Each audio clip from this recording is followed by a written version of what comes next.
Professor Asif নজরুলকে আমি স্বাগত জানাতে চাই। প্রফেসর আসিফ নজরুল আরো রয়েছেন সাবেক প্রধানমন্ত্রী শেখ হাসিনা। আসিফ নজরুল সে উপদেষ্টা বলেছিল ২৬ লক্ষ ভারতীয় নাগরিককে নাকি আমরা সরকারি চাকরি দিয়ে রেখেছি, কিন্তু আজ পর্যন্ত কি তার একটা নামও দিতে পেরেছে বা তাদের চাকরি থেকে তারা বিদায় দিয়েছে? ২৬ লক্ষ কোথায় চাকরি দিলাম? আমার বেসামরিক প্রশাসনে কর্মরত আছে ১৪,৪৩,৫১৮ জন কর্মকর্তা কর্মচারী। তাহলে ২৬ লক্ষ কোথায় আমি চাকরি দিয়েছি ভারতীয়দের? তার কোনো জবাব আছে? কে জবাব নেবে তার কাছ থেকে? ইউনূস জবাব দিক, আসিফ নজরুল জবাব দিক। এরকম মিথ্যা বয়ান দিয়ে মানুষকে তারা বিভ্রান্ত করেছিল। আজকে যারা বিভ্রান্ত হয়েছে তারা কি এটা উপলব্ধি করতে পারেন যে কত বড় মিথ্যাবাদী, কত বড় মিথ্যাবাদী? এইভাবে মিথ্যা অপপ্রচার চালিয়ে মানুষকে বিভ্রান্ত করেছে। এখনও যদি কেউ সজাগ না হয় আমার কিছু বলার নেই, কিন্তু আমি তো বাবা মা ভাই সব হারিয়ে সেই ব্যথা শোক বুকে নিয়েও যে জাতির জন্য আমার বাবা জীবন দিয়ে গেছে। আমরা তো ছোটবেলা বাবাকে কতদিন পেয়েছি? 1-2 বছর তো পাইনি। যে বয়সে বাচ্চারা বাবার সাথে স্কুলে যায়, আমরা কি সেই সুযোগ পেয়েছি কখনো?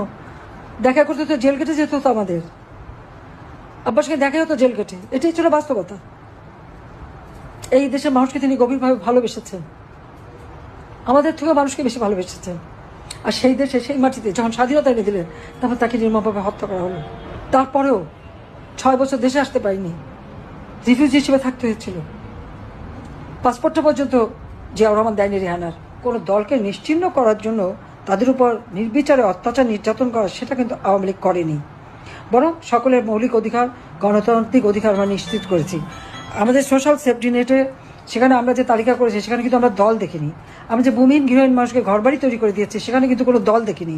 আমি যখন সরকার গঠন করেছি আমার সরকার জনগণের কল্যাণেই কাজ করেছে, জনগণের জন্য, কোনো একটা দলের জন্য না। এটা হলো বাস্তবতা। কিন্তু আজকে যখন দেখি সমস্ত রাগ আওয়ামী লীগের উপর, সমস্ত দোষ আওয়ামী লীগের, সমস্ত দোষ আমাদের, নির্বিচারে আমাদের উপর অত্যাচার নির্যাতন চলছে, জেল জুলুম চলছে, পাশাপাশি মুক্তিযুদ্ধের চেতনাকে নস্যাৎ করা, মুক্তিযুদ্ধের স্মৃতিচিহ্নগুলি মুছে ফেলা। আজকে বাংলাদেশের অবস্থাটা কি? এই মুহূর্তে আপনারা দেখেন দেশটা অচল। কেন? সরকারি কর্মচারীদের যে দুরবস্থা, তাদের চাকরি খাবার জন্য এক অধ্যাদেশ জারি, তার উপর অর্থনৈতিক অবস্থা কি অবস্থা? আজকে আমাদের ব্যবসায়ীরা নিজেরাই বলছেন যে 2 মাসের মধ্যে 50% শিল্প বন্ধ হয়ে যাবে। ইতিমধ্যে প্রায় 1100 শিল্প কলকারখানা বন্ধ, একে একে গার্মেন্টস বন্ধ, শ্রমিকরা চাকরি হারিয়ে তারা কোথায়? মেয়েরা ঘরে ফিরে যাচ্ছে কাঁদতে কাঁদতে। আজকে দেশের অবস্থাটা কি?